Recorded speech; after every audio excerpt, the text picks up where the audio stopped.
आज हम इस चर्चा में लोकतंत्र के परिणामों के बारे में समझेंगे। और ये सवाल भी कि क्या लोकतंत्र वाकई सरकार का सबसे अच्छा रूप है या ये सिर्फ एक खूबसूरत ख्याल है जो असल जिंदगी की कसौटी पर खरा नहीं उतरता। हम सब लोकतंत्र यानी डेमोक्रेसी के विचार को बहुत पसंद करते हैं, है ना? बिल्कुल। लेकिन अक्सर अपने ही देश में इसके काम करने के तरीके से नाखुश भी रहते हैं। तो आज की इस बातचीत में हम इसी पहेली को सुलझाने की कोशिश करेंगे। हाँ, कि एक लोकतंत्र से क्या सच में उम्मीद की जा सकती है और क्या नहीं। सही कहा। हम इसके रिपोर्ट कार्ड को अलग अलग पैमानों पर जांचेंगे, जैसे सरकार की क्वालिटी कैसी है, देश की आर्थिक तरक्की, समाज में बराबरी, और सबसे जरूरी एक आम नागरिक की आजादी और इज्जत। जी। और इस पूरी बातचीत की नींव एक बहुत ही जरूरी बात पर टिकी है जिसे हमें शुरू में ही समझ लेना चाहिए। क्या है वो? देखिए, लोकतंत्र कोई जादू की छड़ी नहीं है जो घुमाते ही सारी मुश्किलें हल कर दे। हाँ, ये तो है। ये सरकार का एक ऐसा सिस्टम है जो सिर्फ सही माहौल बना सकता है, सही परिस्थितियां पैदा कर सकता है। उन मौकों का फायदा उठाकर अपने लक्ष्यों को हासिल करना, ये हम नागरिकों का ही काम है। बिल्कुल। तो लोकतंत्र एक रास्ता बनाता है और मंजिल पर पहुंचना नागरिकों का काम है। चलिए इसी सोच के साथ आगे बढ़ते हैं। जी। तो सबसे पहला और बुनियादी सवाल, एक लोकतांत्रिक सरकार का सबसे जरूरी काम क्या होना चाहिए? स्रोत कहते हैं कि उसे एक ऐसी सरकार देनी चाहिए जो नागरिकों के प्रति जवाबदेह हो, अकाउंटेबल हो, और उनकी जरूरतों और उम्मीदों पर ध्यान दे, यानी रिस्पॉन्सिव हो। मतलब एक ऐसी सरकार जिससे हमेशा ये याद रहे कि उसे जनता ने चुना है और उसका हर काम जनता के लिए ही होना चाहिए। हाँ, लेकिन यहीं पर वो बहस शुरू हो जाती है जो हम हमेशा सुनते हैं। कौन सी? कि क्या लोकतांत्रिक सरकारें कुशल होती हैं, एफिशिएंट होती हैं? अक्सर ये तर्क दिया जाता है कि तानाशाही या डिक्टेटोरियल रिजीम्स में फैसले बहुत तेजी से होते हैं। हाँ, क्योंकि उन्हें संसद में लंबी चौड़ी बहस करने या जनता की राय जानने की कोई फिक्र नहीं होती। बिल्कुल। ये एक बहुत ही आम धारणा है और इसमें कुछ सच्चाई भी है। इसे समझने के लिए हमें समय की कीमत को देखना होगा। समय की कीमत? हाँ, ये सच है कि लोकतंत्र में विचार विमर्श होता है, बातचीत होती है, अलग अलग प्रक्रियाओं से गुजरना पड़ता है, तो फैसले लेने में देर तो होती है। तो क्या ये देरी फायदेमंद है? क्या ये समय की बर्बादी नहीं है? ज्यादातर मामलों में ये फायदेमंद ही है। सोचिए, जब कोई फैसला इन सब प्रक्रियाओं से गुजरता है, उस पर बहस होती है, उसके अच्छे बुरे पहलुओं पर विचार होता है। सही कहा, अलग अलग लोगों की राय ली जाती है, तो जो आखिरी फैसला निकलता है वो ज्यादा मजबूत होता है, ज्यादा असरदार होता है और लोगों को ज्यादा मंजूर भी होता है। बिल्कुल। तो लोकतंत्र जो समय की कीमत चुकाता है वो शायद एक बेहतर नतीजे के लिए एक जरूरी निवेश है। यह एक दिलचस्प नजरिया है। मतलब लोकतंत्र का असली प्रोडक्ट सिर्फ फैसला नहीं, बल्कि फैसले तक पहुंचने का तरीका भी है। हाँ, और इसी से जुड़ी एक और खास बात है, पारदर्शिता यानी ट्रांसपेरेंसी। अच्छा। लोकतंत्र ये पक्का करता है कि फैसले कुछ तय नियमों और प्रक्रियाओं के हिसाब से लिए जाएं, और सबसे बड़ी बात, एक आम नागरिक के पास ये जानने का हक और साधन होता है कि कोई फैसला सही तरीके से लिया गया है या नहीं। इसी को पारदर्शिता कहते हैं। जी। स्रोत में नन्नू नाम के एक दिहाड़ी मजदूर का जिक्र आता है, जिसने सूचना के अधिकार आरटीआई का इस्तेमाल करके सरकारी अफसरों से अपने गांव के विकास के पैसों का पूरा हिसाब किताब निकलवा लिया था। अरे वाह! ये ताकत सिर्फ लोकतंत्र में ही मुमकिन है। ये नन्नू का उदाहरण तो पारदर्शिता की ताकत को साफ साफ दिखाता है। तो ये तो हुई सिद्धांत की बात, लेकिन असल दुनिया में लोकतंत्र का रिपोर्ट कार्ड कैसा है? यहाँ तस्वीर थोड़ी मिली जुली है। स्रोत भी यही कहता है, नियमित और निष्पक्ष चुनाव कराने में और खुली सार्वजनिक बहस के लिए माहौल बनाने में लोकतंत्र ज्यादातर सफल रहा है। लेकिन सिक्के का दूसरा पहलू भी है जो उतना चमकदार नहीं है। हाँ बिल्कुल। सभी को बराबर मौका देने वाले चुनाव कराने में और हर बड़े फैसले को जनता की बहस के लिए खोलने में ज्यादातर लोकतंत्र पीछे रह जाते हैं। नागरिकों के साथ जानकारी साझा करने के मामले में भी उनका रिकॉर्ड बहुत अच्छा नहीं है। नन्नू जैसे मामले अपवाद हैं, नियम नहीं। और भ्रष्टाचार की कहानियां तो हमारी रोजमर्रा की जिंदगी का हिस्सा बन चुकी हैं। लोकतंत्र अक्सर लोगों की जरूरतों को पूरा करने में निराश करता है और आबादी के एक बड़े हिस्से की मांगों को नजरअंदाज कर देता है। हाँ।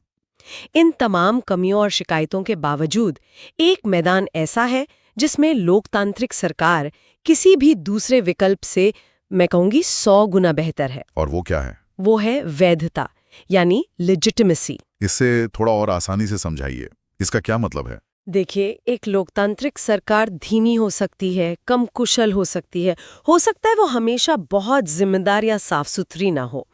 लेकिन वो लोगों की अपनी सरकार है, उसे लोगों ने खुद चुना है, और यही एक एहसास सब कमियों पर भारी पड़ता है। अच्छा। इसी वजह से, जैसा कि स्रोत में दिए गए दक्षिण एशिया के आंकड़े भी दिखाते हैं, पूरी दुनिया में लोकतंत्र के विचार के लिए जबरदस्त समर्थन है। हाँ, लोग चाहते हैं कि उन पर उनके ही चुने हुए प्रतिनिधि शासन करें। बिल्कुल। लोकतंत्र की ये खूबी कि वो लोगों का भरोसा जीतता है, अपने आप में एक बहुत बड़ा परिणाम है। ठीक है, ये बात समझ में आती है। तो सरकार की जवाबदेही और वैधता पर रिपोर्ट कार्ड मिला जुला है।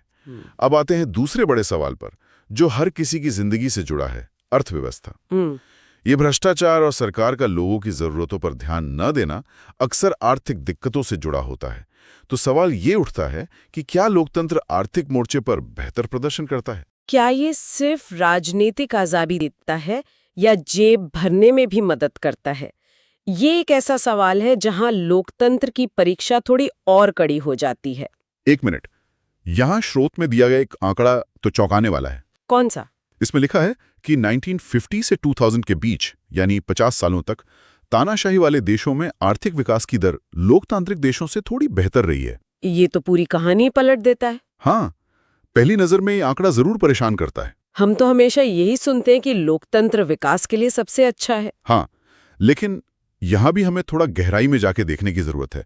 अगर हम सिर्फ गरीब देशों के आंकड़ों को देखें तो तानाशाही और लोकतंत्र के बीच आर्थिक विकास की दर में लगभग कोई फर्क नहीं है। अच्छा? जी, आर्थिक विकास सिर्फ इस बात पर निर्भर नहीं करता कि सरकार का रूप कैसा है। ये देश की आबादी, दुनिया में उसकी स्थिति, दूसरे देशों से मिलने वाले सहयोग और देश की अपनी आर्थिक नीतियों जैसे कई दूसरे कारकों पर भी निर्भर करता है। तो इसका मतलब ये है कि हम लोकतंत्र से आर्थिक विकास की गारंटी की उम्मीद नहीं कर सकते? गारंटी नहीं दे सकते, लेकिन हम ये उम्मीद जरूर कर सकते हैं कि वो इस मामले में तानाशाही से पीछे ना रहे।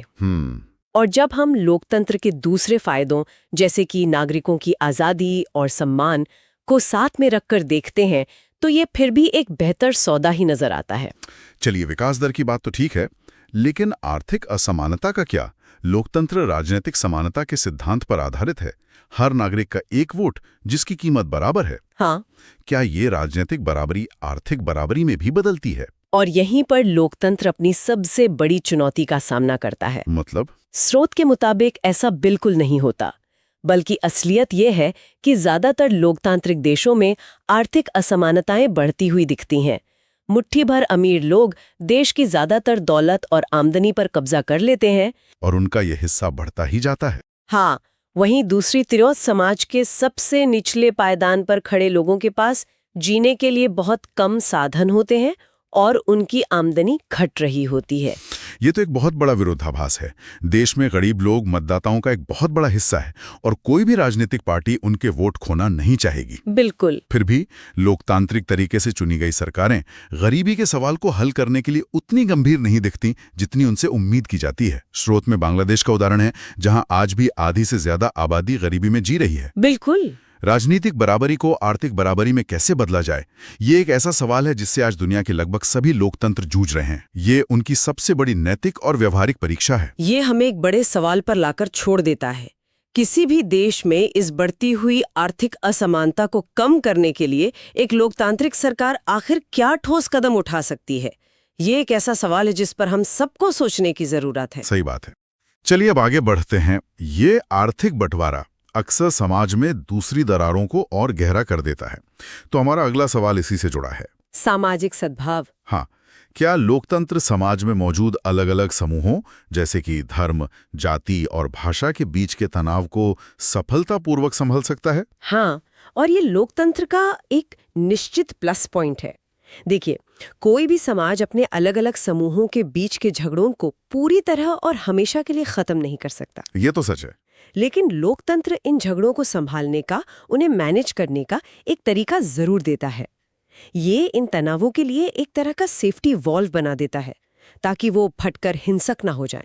तो लोकतंत्र एक तरह का शांतिपूर्ण अखाड़ा मुहैया कराता है, जहां अलग अलग समूह अपनी बात रख सकते हैं। आप ऐसा कह सकते हैं। लोकतंत्र हमें सिखाता है कि हम मतभेदों का सम्मान करें और उन पर बातचीत के जरिए कोई रास्ता निकालें। और गैर लोकतांत्रिक सरकारें? वो या तो इन सामाजिक मतभेदों से आंखें बंद कर लेती हैं या फिर उन्हें ताकत के दम पर कुचल देती हैं, जो बाद में और बड़े विस्फोट का कारण बनता है। लेकिन क्या इस सफलता के लिए भी कोई शर्तें हैं? स्रोत में श्रीलंका का उदाहरण देकर एक चेतावनी दी गई है। हाँ, और ये 2 शर्तें बहुत बहुत जरूरी हैं। कौन सी? पहली शर्त ये है कि हमें ये समझना होगा कि लोकतंत्र सिर्फ बहुमत की राय का शासन नहीं है। बहुमत को हमेशा अल्पसंख्यकों के साथ मिलकर काम करना होता है ताकि सरकार पूरे समाज की इच्छा का प्रतिनिधित्व कर सके।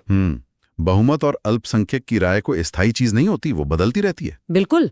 और दूसरी और सबसे जरूरी शर्त ये है कि बहुमत का शासन किसी एक धर्म, नस्ल या भाषा बोलने वाले समूह का स्थायी शासन नहीं बनना चाहिए। अच्छा। लोकतंत्र तभी तक लोकतंत्र रहता है जब तक हर नागरिक को, हर समूह को कभी ना कभी बहुमत का हिस्सा बनने का मौका मिलता रहे। और अगर ऐसा ना हो तो? अगर किसी को जन्म के आधार पर हमेशा के लिए अल्पसंख्यक बने रहने पर मजबूर कर दिया जाए तो लोकतंत्र उस व्यक्ति या समूह के लिए बेमानी हो जाता है। श्रीलंका में यही हुआ, जहां सिंघली समुदाय के बहुसंख्यकवाद ने तमिलों को अलग थलग कर दिया और देश गृह युद्ध की आग में झुलस गया। ये बहुत ही अहम बात है।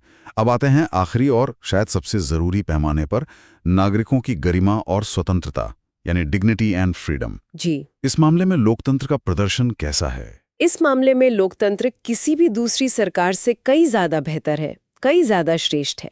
ऐसा क्यों? सच तो ये है कि सम्मान और आजादी की चाह ही लोकतंत्र की आत्मा है।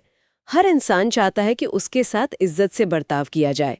दुनिया के ज्यादातर संघर्ष इसीलिए होते हैं क्योंकि कुछ लोगों को लगता है कि उनके साथ बराबरी का और सम्मानजनक व्यवहार नहीं हो रहा है। क्या इसका जमीन पर भी कोई असर दिखता है या ये सिर्फ किताबों की अच्छी बातें हैं? नहीं, इसका जमीन पर बहुत गहरा असर पड़ता है। लोकतंत्र समाज में मौजूद असमानता के खिलाफ होने वाले संघर्षों को एक नैतिक और कानूनी आधार देता है। उदाहरण के लिए स्रोत में महिलाओं की गरिमा का बहुत अच्छा उदाहरण है। दुनिया भर में महिलाओं के लंबे संघर्षों ने ही आज समाज में ये सोच पैदा की है कि महिलाओं का सम्मान और उनके साथ समान व्यवहार एक सभ्य समाज की पहली शर्त है। मतलब एक बार जब सिद्धांत को मान्यता मिल जाती है तो उस सिद्धांत के आधार पर लड़ना आसान हो जाता है। आज अगर महिलाओं के साथ भेदभाव होता है तो वो उसके खिलाफ आवाज उठा सकती हैं, क्योंकि अब ये कानूनी और नैतिक दोनों रूप से गलत माना जाता है। एक गैर लोकतांत्रिक व्यवस्था में ये मुमकिन नहीं होता, क्योंकि वहां व्यक्तिगत स्वतंत्रता और गरिमा जैसे सिद्धांतों को कोई मान्यता ही नहीं होती। स्रोत में भारत में जातिगत असमानताओं का भी जिक्र है। बिल्कुल। भारत के लोकतंत्र ने सदियों से वंचित और भेदभाव झेल रही जातियों को समान दर्जे और समान अवसर के लिए दावा करने की ताकत दी है। लेकिन भेदभाव तो आज भी होता है। हाँ, आज भी जाति के आधार पर भेदभाव और अत्याचार होते हैं, लेकिन अब उनके पीछे कोई नैतिक या कानूनी ताकत नहीं है। अब कोई उन्हें सही नहीं ठहरा सकता है। और शायद यही एहसास आम नागरिकों को उनके लोकतांत्रिक अधिकारों की कीमत समझाता है। तो अगर हम इस पूरी चर्चा को समेटें तो लोकतंत्र का रिपोर्ट कार्ड कैसा दिखता है? हमने देखा कि ये परफेक्ट नहीं है, इसमें कई कमियां हैं। आर्थिक मोर्चे पर इसका रिकॉर्ड मिला जुला है। हाँ। लेकिन ये एक वैध सरकार देने में, सामाजिक टकराव को संभालने में और सबसे बढ़कर अपने नागरिकों की गरिमा और स्वतंत्रता को बनाए रखने में किसी भी दूसरे सिस्टम से कहीं बेहतर है। और यहाँ एक सबसे दिलचस्प बात है जो लोकतंत्र को बाकी सबसे अलग करती है। क्या? लोकतंत्र की परीक्षा कभी खत्म नहीं होती। जैसे ही ये एक इम्तिहान पास करता है, एक नया इम्तिहान सामने आ खड़ा होता है। अच्छा। जैसे जैसे लोगों को लोकतंत्र के कुछ फायदे मिलते हैं, वे और ज्यादा की मांग करने लगते हैं और लोकतंत्र को और बेहतर बनाना चाहते हैं। तो इसका मतलब ये हुआ कि लोकतंत्र से लोगों की शिकायतें असल में एक अच्छी बात हैं। बिल्कुल। लोगों की शिकायतें लोकतंत्र की नाकामी का सबूत नहीं है, बल्कि उसकी कामयाबी का प्रमाण है। वाह। ये दिखाता है कि लोग अब सिर्फ प्रजा नहीं रहे, वे जागरूक नागरिक बन गए हैं जिन्हें अपने अधिकारों का पता है। और जनता का यही लगातार दबाव लोकतंत्र को जिंदा रखता है, उसे विकसित करता